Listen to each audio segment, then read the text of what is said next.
Aneh, Mahfud kok santai terhadap kelompok yang ingin merusak NKRI. Beberapa waktu lalu, Menko Polhukam Mahfud MD hendak ditemui oleh sekelompok orang dengan maksud menyampaikan proposal sistem pengganti Pancasila. Artinya mereka ingin supaya sistem agama ini yang diterapkan di negeri ini, dengan istilah lain, mereka ingin agar Pancasila dibuang saja. Mahfud sendiri merespons bahwa dirinya tidak ada waktu untuk dialog yang hanya sensasi. Suatu jawaban yang sudah tepat dari Mahfud, namun terlalu lembek. Hal-hal seperti itu semestinya tidak bisa direspons dengan santai dan sambil lalu. Sebab tujuan mereka itu ingin mengubah ideologi RI yang artinya membubarkan NKRI yang berdasarkan Pancasila, Undang-Undang Dasar 1945, dan Kebinekaan. Dengan kata lain, mereka itu makar. Maka dengan demikian, manuver semacam itu jangan diabaikan begitu saja, dalam arti hanya ditanggapi sambil lalu. Ini masalah serius yang tidak boleh dibiarkan begitu saja. Apalagi kelompok ini sudah tidak diragukan militansinya dalam upaya merusak bangsa dan negara ini dengan ideologi yang mereka kehendaki.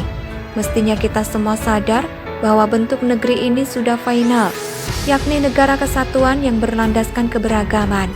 Sejak dahulu kala, bahkan sebelum RI diproklamirkan, masyarakat negeri ini terdiri dari atas berbagai agama dan keyakinan. Dari semenjak dahulu kala, penduduk di Nusantara bisa hidup berdampingan secara damai dan toleran. Itu pula yang membuat karakter umum nenek moyang bangsa ini kental dengan keramah tamahan, sopan santun, dan toleransi. Salah satu wujud nyata yang dapat dilihat dalam kehidupan sehari-hari adalah gotong royong. Namun gara-gara ulah oknum-oknum penceramah agama, suasana yang bagus ini menjadi ternoda. Oknum-oknum itu mempengaruhi pikiran dan mental banyak orang dan merusak banyak sendi-sendi kehidupan. Berubah pula secara lambat laun karakter bangsa ini. Perubahan itu mulai menguat dan mengkristal di masa-masa reformasi. Bahkan kini kita sudah melihat sendiri bagaimana wajah Indonesia sudah banyak berubah. Budaya Nusantara sudah semakin dijauhi dengan alasan haram. Tentu masih jelas terbayang sebagaimana beberapa waktu lalu terjadi polemik yang sangat panas tentang wayang. Hal itu dipicu video seorang oknum penceramah non-pribumi yang menganjurkan supaya wayang dimusnahkan saja dengan alasan tidak sesuai dengan ajaran agama alias haram. Mengerikan sekali statement semacam ini, apalagi terlontar dari mulut seseorang yang notabene kaum pendatang yang tidak memiliki keterikatan atau kepentingan dengan budaya lokal, budaya Nusantara.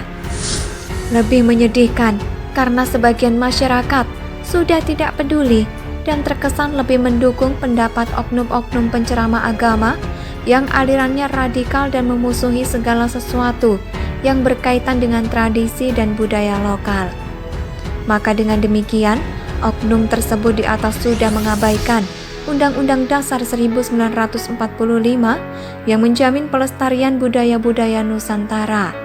Hal itu secara jelas tercantum dalam pasal 32 ayat 1 Undang-Undang Dasar 1945 yang mengamanatkan bahwa negara memajukan kebudayaan nasional Indonesia di tengah peradaban dunia dengan menjamin kebebasan masyarakat dalam memelihara dan mengembangkan nilai-nilai budayanya.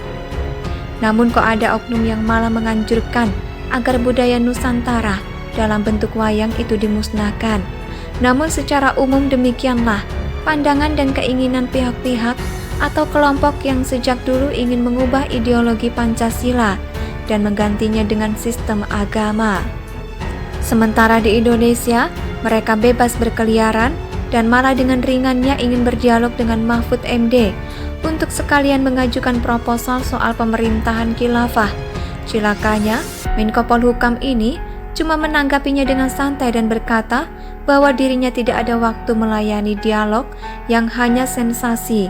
Sangat beda ketika belum lama ini dia merespon Saifuddin Ibrahim sebagai pembuat gaduh dan harus segera ditangkap.